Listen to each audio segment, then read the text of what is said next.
प्रेरक कथा। व्यापारी गधे के ऊपर नमक की बोरियां रखकर जा रहा था।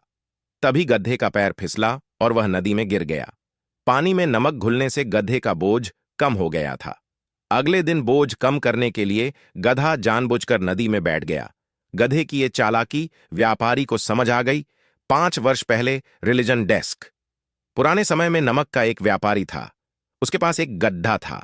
रोज सुबह वह गड्ढे पर नमक की बोरियां लाद कर आसपास के गांवों में बेचने के लिए जाता था। रास्ते में एक नदी भी थी और उसे एक पुल बना हुआ था।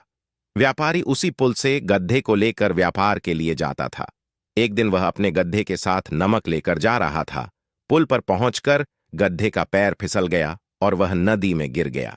नदी में गिरते ही उसकी पीठ पर लदा हुआ नमक भी पानी में घुल गया। गधे की पीठ पर रखा वजन कम हो गया तो गधे को बहुत राहत मिल गई।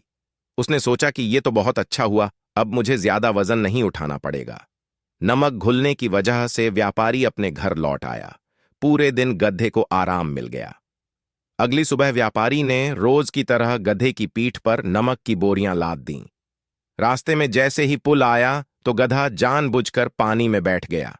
उसकी पीठ पर रखा नमक पानी में घुल गया और उसका बोझ हल्का हो गया। व्यापारी को समझ आ गया कि गधा जानबूझकर पानी में बैठा है। उसे बहुत गुस्सा आया और उसने ठान लिया कि वह गधे को मजा चखाएगा। इसके बाद अगले दिन व्यापारी ने गधे की पीठ पर रुई के बोरे रख दिए और वह निकल पड़ा। रास्ते में जैसे ही नदी आई तो गधा बिना सोचे समझे फिर से नदी में बैठ गया। नदी में बैठते ही रुई गीली हो गई और उसका वजन बढ़ गया। अब उसे कई गुना अधिक वजन उठाना पड़ रहा था। उस दिन गधे ने सोच लिया कि आगे से वह ऐसा नहीं करेगा। कथा का सार ये एक लोक कथा है।